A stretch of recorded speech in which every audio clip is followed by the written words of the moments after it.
Thank you for joining us for this look at some of the best stories from KPBS News this week. I'm John Carroll. Coming up, burnout is a growing issue for parents in San Diego. We have new details on a study that identifies what they need. More travel options out of North County as commercial flights return to Carlsbad. And studying San Diego's lizards. Reptile experts tell us how these animals adapt to an urban setting. We start with Governor Gavin Newsom and his call for California cities to ban homeless encampments in public spaces. Several cities in San Diego County already have bans in place, including Escondido and San Marcos. But KPBS North County reporter Tanya Thorne says some feel the move is being made too soon. Backpacks, blankets, and sleeping bags spill out of a shopping cart next to Bobby Kofelt. She has been homeless in Escondido for 6 years. Next to her is her 20-year-old son, Jacob. He is autistic and doesn't say much. That made it even more of a struggle because I was, being out here, my son, my mom, and just trying to, keep together as a unit, but it gets difficult. Kofelt says camping in plain sight is for their safety. She feels rapes, attacks, and theft happen more to people who are hidden. But as encampment bans come down, she fears that safety is fading. That's the thing. The cops, when they come and they tell you gotta move, they tell everybody to move, and everybody ends up going out to the jungle. I'm not going out to the jungle because things happen out there. And I can't. And they, because they push you further and further away from where you can get the resources. Her mom has dementia and is in a nursing home. Her son could get shelter in a group home, but doesn't want to be without his mom. Doesn't want to be taken, singled out and be put in a group home. I mean, is that really how you handle something? I mean, you break up the family like that?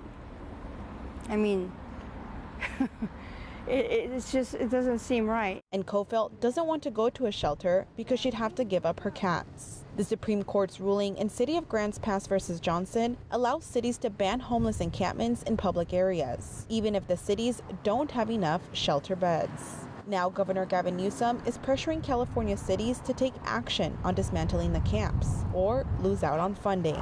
Ultimately, it makes people less trustworthy. So you hear a lot people say they don't want help. And you have to realize there's something you need to add to that sentence for it to make sense. Holly Herring is a homeless advocate in North County. She used to be homeless and understands what people want and don't want. They don't want the help you're offering. They don't want the help from you. And there can be a point in time after a number of engagements where somebody can come to trust that you actually have a solution for them, that they'll say, all right, I'm interested in that solution. She thinks enforcement will burn any trust or relationship built with outreach workers. Going to be more guarded about what they say. Where do they sleep at night? What kind of environment? Their interactions with law enforcement are going to make it more difficult when they do come for the solution to actually help house people. The cities of Escondido and San Marcos recently enforced encampment bans. They both reference public safety in their decisions. There is no homeless shelter in San Marcos. Instead, the city pays over $100,000 for regional support every year. I am aware of these resources. I am aware of these organizations that are helping in the community. What I continue to encounter is the fact that we are told that either there's no capacity or that a family doesn't meet the particular qualifications. San Marcos council member Maria Nunez was the lone vote against the ordinance. She thinks that the ban leaves homeless people with little to no options. What happens to that family? What happens to those individuals? And now that we are going to be enforcing and potentially citing individuals, potentially ending up with misdemeanor citations, then I can't help to wonder then, what are we going to do then with these individuals? Then are they going to be detained? Are they going to be incarcerated? Where do they go? Interfaith Community Services is the largest homeless service provider in Escondido.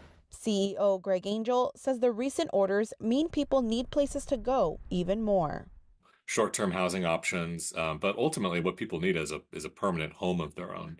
So it really calls for the need for rental assistance to help people overcome the high cost of getting into a new home. Back in Escondido, next to her overflowing shopping cart, Bobby Kofel has one message. If you really want to help, come out and meet the people, figure out what can be done instead of enforcing these laws that just push everybody away and out, so we're like hidden, in the shadows, because we're never going to be hidden in the shadows. All we want to be is housed, Tanya Thorne, KPBS News. The homeless situation is part of the discussion on this week's KPBS Roundtable. It includes an update on the City of San Diego's mega shelter proposal that has drawn some criticism. Roundtable airs Fridays at noon on KPBS FM. You can also stream it as a podcast. Parents are feeling burnt out. That's according to UC San Diego research. It surveyed parents who are juggling work, school, childcare, as well as possible solutions. Once again, here's KPBS reporter Tanya Thorne. Brenda is a mom living with her 3 children in a cramped apartment. The kids end up playing near the busy street since there is no yard to play in. Brenda has been on the wait list for Section 8 housing for a long time. She is a fictional character, but her story resonates with many San Diego families. A family resilience study used these stories to study childcare. Rebecca Fielding Miller is with the School of Public Health for UCSD. What would the story look like if their child care center was a source of support for that? So tell us, imagine a world where people are getting everything they need, and childcare is really the center of that. She says the study began weighing how parents were feeling after the height of the pandemic. We worked with the California Department of Public Health and said, we really want to explore what's going on with parent burnout. And in particular, we're interested in the connection between burnout and childcare. The study found parents with young kids juggling work and childcare were experiencing higher levels of burnout. And now imagine some of the things that might stress them out. And, we heard the car breaks down, your hours change, an elderly relative gets sick. Childcare was one of the factors weighing heavy on parents. Fielding Miller says she wanted to create a scenario where childcare helped parents instead.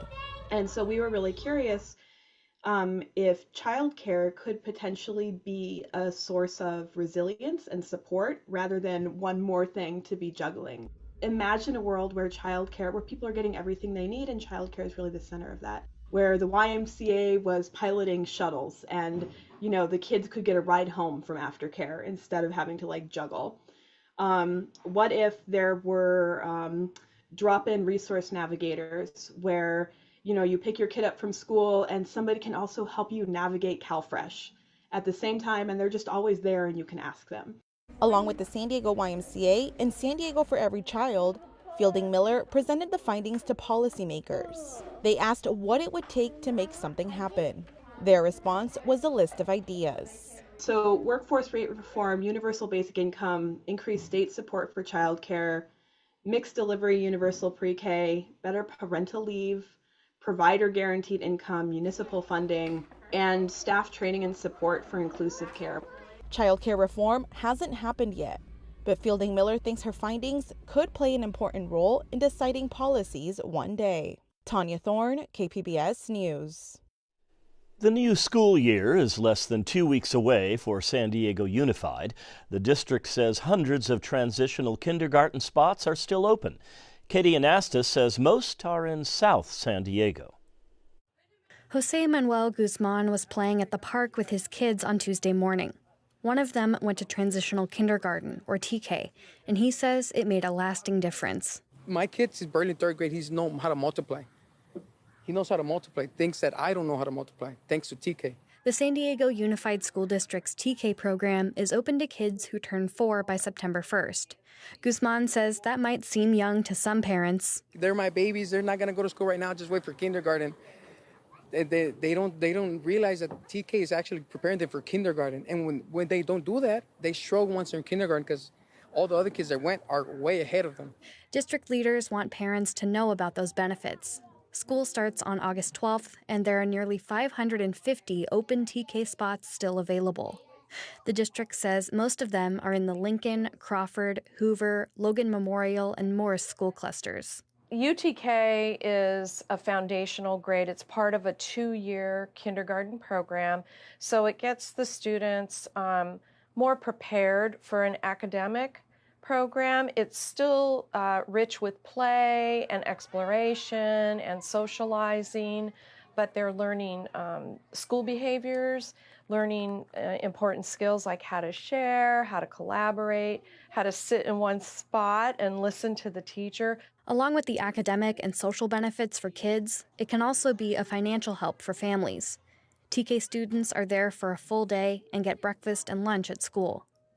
Parents interested in enrolling their child in TK can visit their resident school to complete a packet.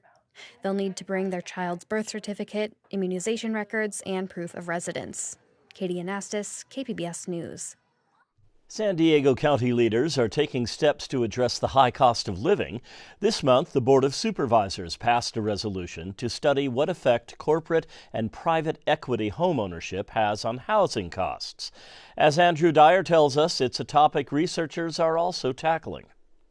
A San Diego tenant group won a small victory this month when the resolution passed. District 3 Supervisor Tara Lawson-Remer explained why the county is taking up the issue at the July 16th Board of Supervisors meeting. We've all been focusing for the last many years on what we can do in San Diego County to confront the rising costs of rents and buying a home and the crisis of housing affordability in our region. A big area that we have not yet tackled head on is the role being played by corporate landlords like Blackstone. But not everyone agrees corporate home ownership is a significant driver of housing costs. Property management representatives spoke out against the resolution, calling it a waste of time and resources. Blackstone says it owns fewer than 1% of rentals in San Diego. How much could that impact costs? Michael Reher is an assistant professor of finance at the Rady School of Management at UC San Diego. He researches how capital investment impacts the real estate market. I'm sure it has some effect. It may not be driving. I mean, rental costs in San Diego have really surged. Is this the dominant driver of it? Probably the answer is no. Reher says that's not the whole story. The types of housing institutional investors such as Blackstone buy does have an effect. So the evidence suggests that there is an increase in rent prices. However, a lot of the increase in rent prices comes through what we might think of as an improvement in quality. So a lot of institutional investment in housing is associated with reductions in crime rates and rehabilitation of dilapidated properties and various other measures of housing quality as well. This means people with lower incomes are more likely to live in the types of lower quality housing targeted by investors for investment. But corporate ownership of multifamily housing and apartments isn't new. Reher says what's relatively new is corporate ownership of single-family homes, but the effect is still being studied. He didn't comment specifically on the county's new effort or whether it could help bring down housing prices, but there's one policy prescription he says research shows does have that effect. So I think the prevailing consensus, I think, in the research community is removing any constraints on kind of building new housing is kind of like one of the most important things that can be done for improving housing affordability, rather than limiting, investment by particular kinds of institutions in existing housing. A new report from tenant groups looking at rent prices at Blackstone's San Diego properties is expected Thursday. Andrew Dyer, KPBS News.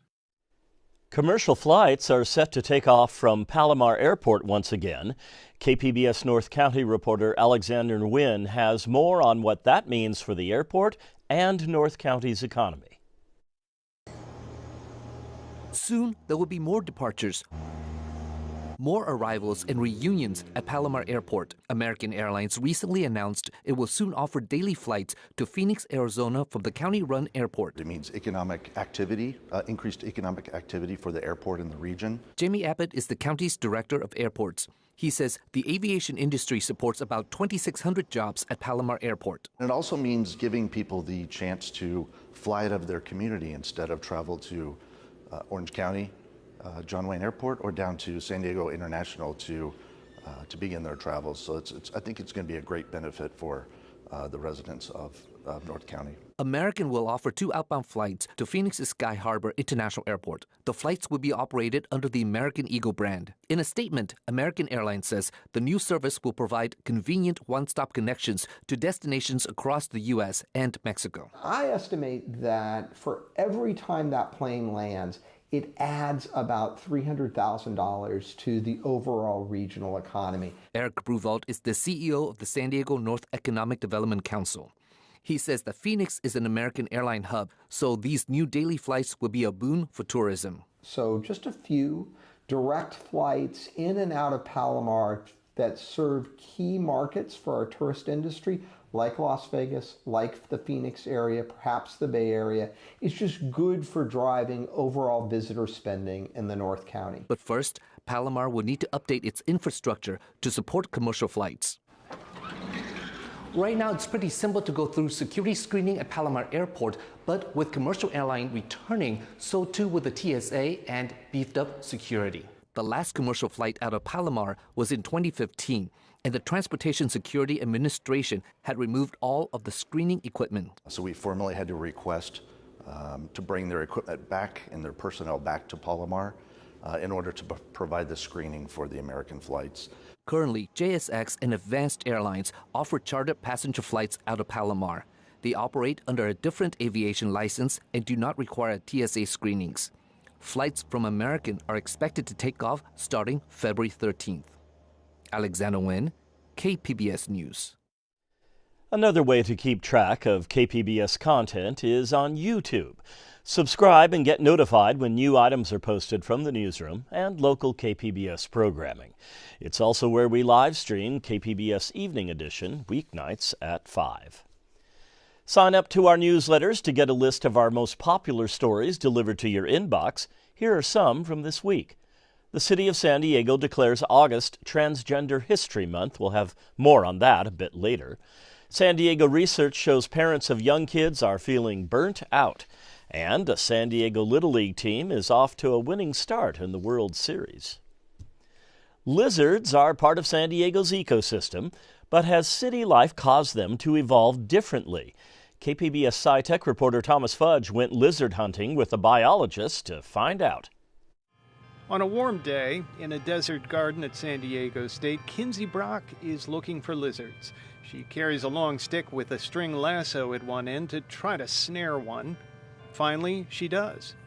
It's a male. Interesting fact, Okay. Lizards and snakes have 2 penises. No way. And they use them both. Not at the same time. Brock is a professor of evolutionary biology at San Diego State, and she's caught a common San Diego lizard called a bluebelly or a fence lizard. She studies reptiles, and her current focus is understanding how they adapt to urban environments. I think a lot of people's perception is that cities are places that are devoid of nature, and that couldn't be more untrue. Humans and our cities are a part of nature. We are one of the world's most influential ecosystem engineers. And she adds those ecosystems are only going to expand. Her research has taken her to the Mediterranean region, where cities and towns have been home to lizards for thousands of years.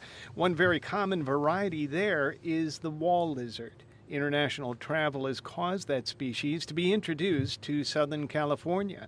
These wall lizards have been brought from 2 different places in Italy to 2 different places in California. So they're in San Pedro, they're in Los Angeles, but they're also in San Diego County, up near San Marcos. She says in LA they are doing very well, maybe a little too well if you're into California species conservation.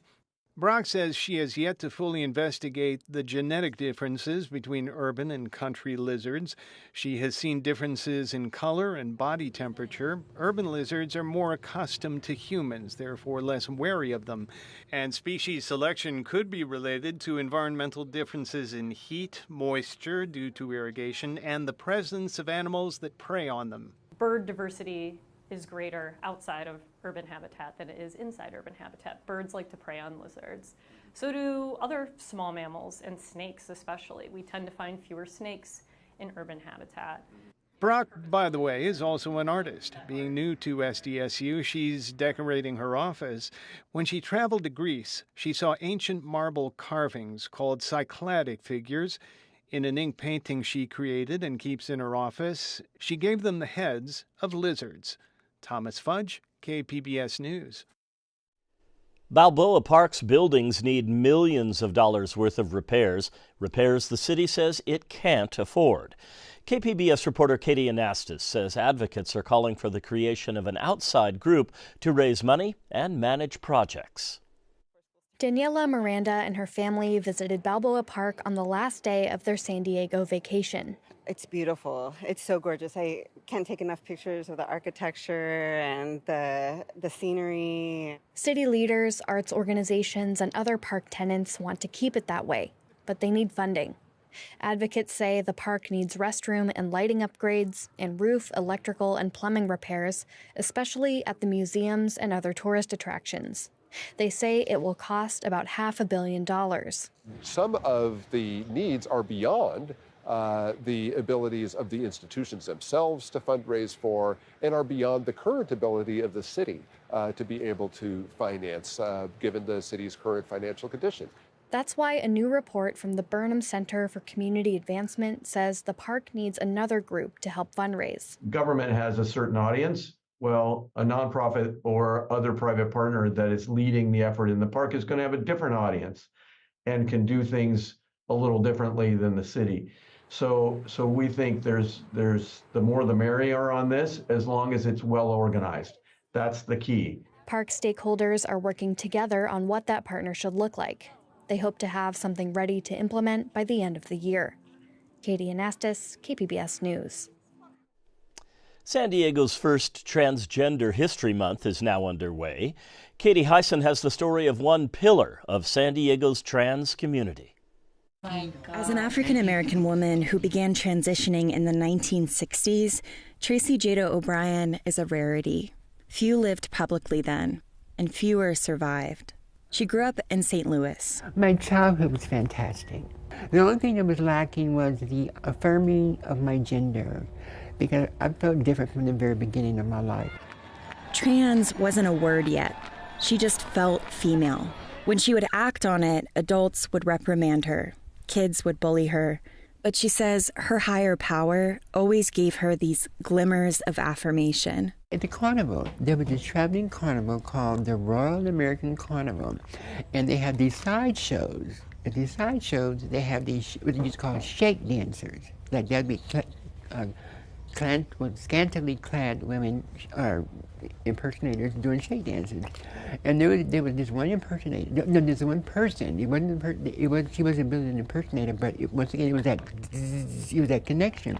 Her name was Greta Garland. I'll never get her name, and I saw me. As a teen, she found a library book on Christine Jorgensen, one of the first people to successfully undergo gender affirmation surgery. Don't ask me how I found it. I found it, and I stole it, and I brought it home. And put it under my bed. So I knew, oh my God, there's an answer for that. And she shot up to 6'3". You know, I didn't look like the average chick that walked down the street, you know, and when I walked down the street, people laughed at me, you know, and that happened all my life, you know, and as you see, it hurts to this day. At 19, she moved somewhere that felt freer. San Francisco was like a utopia. It was the early 70s, it was the hippie era, it was the free love era, and it was just so much fun. It was so much fun. Fun, but tough. She lived unhoused in the Tenderloin district and became addicted to drugs. What I found there was a place to survive, and what I found there were people like me that were trying to survive. What I found there was prostitution, what I found was hustlers, what I found was the stage, what I found was a bar, and that's what I was shown, so that's what we did. Few businesses would hire openly trans women then.